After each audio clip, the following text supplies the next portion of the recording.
Security issues in mobile computing. Mobile കമ്പ്യൂട്ടിംഗിൽ security ഇഷ്യൂസിൻ്റെ പ്രധാന കാരണം ഇൻഫർമേഷൻസ് ലോകത്ത് എവിടെ നിന്നും ആക്സസ് ചെയ്യാൻ കഴിയും എന്നതാണ്. എപ്പോഴെങ്കിലും നമ്മുടെ മൊബൈൽ ഫോണോ കമ്പ്യൂട്ടറോ ഇൻ്റർനെറ്റിലേക്ക് കണക്ട് ചെയ്യുമ്പോൾ കമ്പ്യൂട്ടിംഗ് എൻവയോൺമെൻറ്റ് ഔട്ട്സൈഡ് കൺട്രോളിലേക്കാകും. നമുക്ക് യൂസേഴ്സിലോ യൂസേജ് പാറ്റേണിലോ കൺട്രോൾ ഉണ്ടാവില്ല. മൊബൈൽ കമ്പ്യൂട്ടിംഗ് ഏരിയയിൽ കൂടുതലും വയർലെസ് നെറ്റ്വർക്കിലാണ് കണക്ട് ചെയ്തിരിക്കുന്നത്. അതുകൊണ്ട് സെക്യൂരിറ്റി ഇഷ്യൂസ് വളരെ കൂടുതലാണ്. ഫിസിക്കൽ അറ്റാക്കിനേക്കാളും വളരെ ഈസിയായ ഒന്നാണ് cyber attack. So that ultimate care should be needed in this area. Information security. ഇപ്പോൾ ഒരു ഡിഫൻസ് സിസ്റ്റം ഉണ്ടെങ്കിൽ നമുക്ക് നമ്മളുടെ എനിമിയെ അഥവാ ശത്രുവിനെ അറിഞ്ഞിരിക്കണം. അതുപോലെ നമ്മുടെ സ്ട്രെങ്ത്തും വീക്ക്നെസ്സും ഉത്തമ ബോധ്യമുണ്ടായിരിക്കണം. പോസിബിൾ ഏരിയാസ്, അതായത് വീക്ക് പോയിൻറ്റ്സ്, വൾണറബിൾ അഥവാ ശത്രുവിനെ വളരെ ഈസിയായി അറ്റാക്ക് ചെയ്യാൻ പറ്റുന്ന ഏരിയ ഏതൊക്കെയാണ് അറിഞ്ഞു വേണം ഒരു ഡിഫൻസ് സിസ്റ്റം ബിൽഡ് ചെയ്യാൻ. അതുപോലെ ഒരു ഇൻഫർമേഷൻ സെക്യൂരിറ്റി സിസ്റ്റം ഡെവലപ്പ് ചെയ്യുമ്പോൾ നമ്മൾ അറിഞ്ഞിരിക്കേണ്ട കാര്യങ്ങളാണ്: 1. ഹൂ ഈസ് ദ എനിമി, ആരാണ് ശത്രു. 2. What are the vulnerabilities, that is weak points of the system.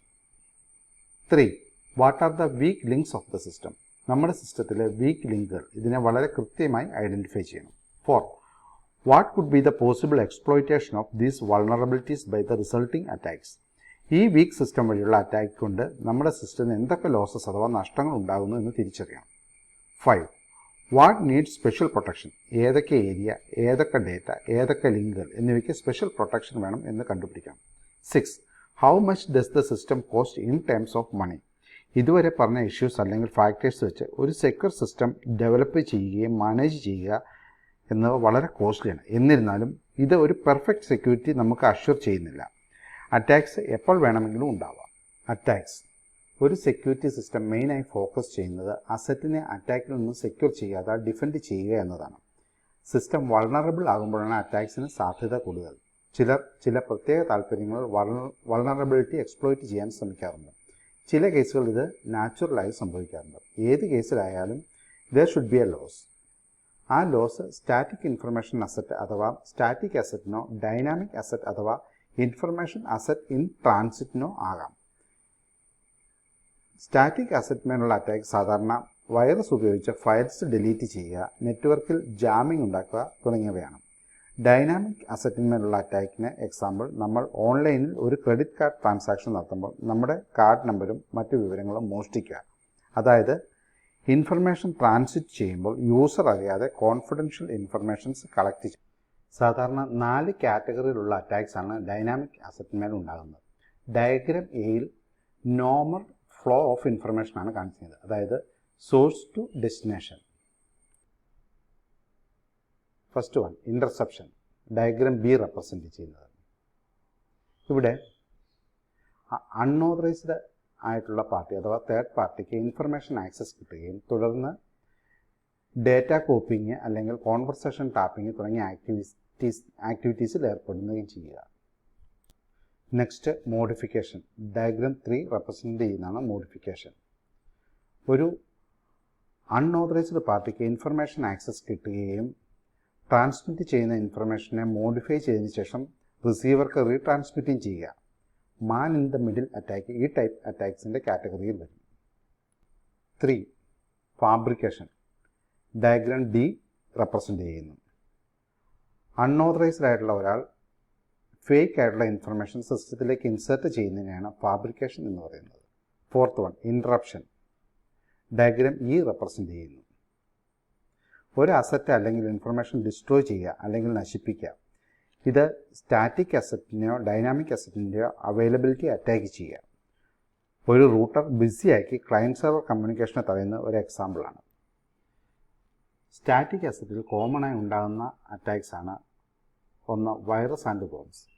2. Denial of service, യൂസേഴ്സിന് സർവീസ് അവൈലബിൾ അല്ലാതാക്കുക, യൂസേഴ്സിനെ പ്രിവെൻറ്റ് ചെയ്യുക അല്ലെങ്കിൽ ഇൻറ്ററപ്റ്റ് ചെയ്യുക.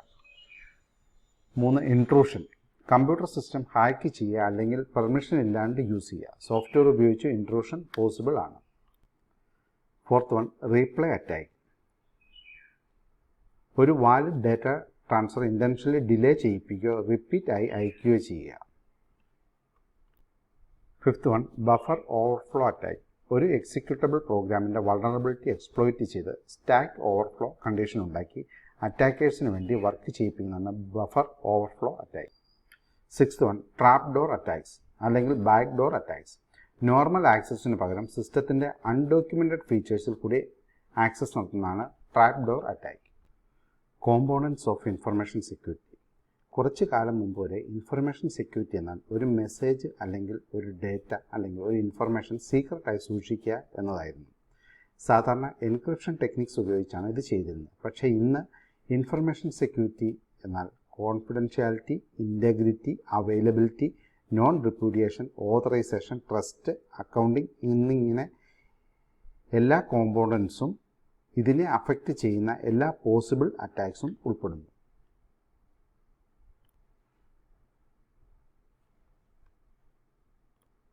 First one, confidentiality.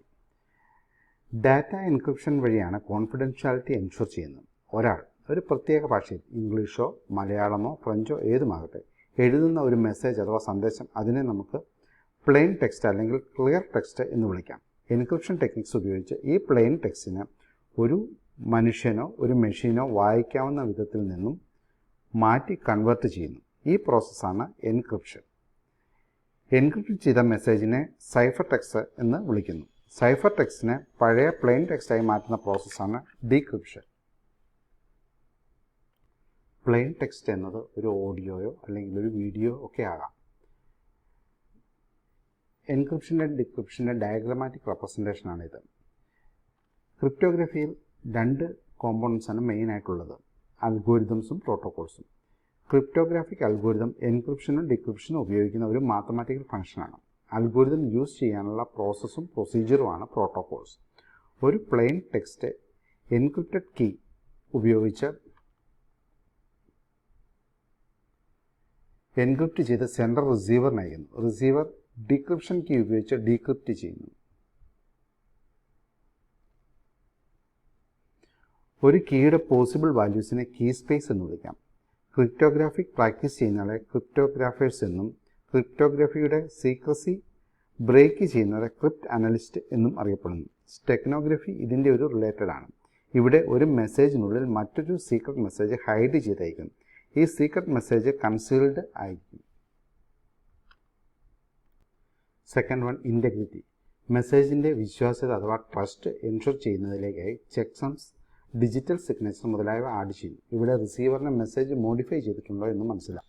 Third one, authorisation.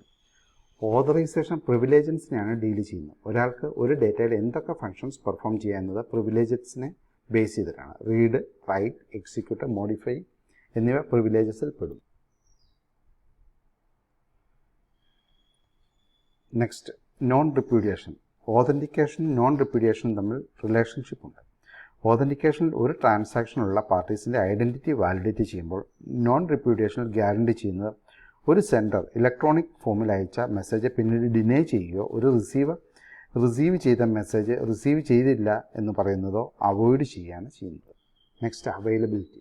Media management normally security പ്രോട്ടോകോൾസിൻ്റെ അൽഗോരിതംസിൻ്റെ സ്കോപ്പിൽ വരുന്നില്ല. പക്ഷേ ലാർജർ സെക്യൂരിറ്റി ഫ്രെയിംവർക്കിൽ സർവീസ് അവൈലബിലിറ്റി എൻഷുർ ചെയ്യാൻ മീഡിയ മാനേജ്മെൻറ്റ് ഒരു പാർട്ടാണ്.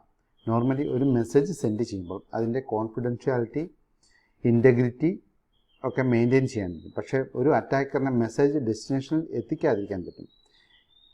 ഇത് അറ്റാക്കറിൻ്റെ ഒരു പ്രൈം ടാർഗറ്റാണ്. ഉദാഹരണത്തിന് ഓഫറുകളുള്ള സമയത്ത് പല ഇ-കൊമേഴ്സ് വെബ്സൈറ്റുകളും കോമ്പറ്റീഷൻ്റെ ഭാഗമായി ബ്ലോക്ക് ചെയ്യപ്പെടാറുണ്ട്.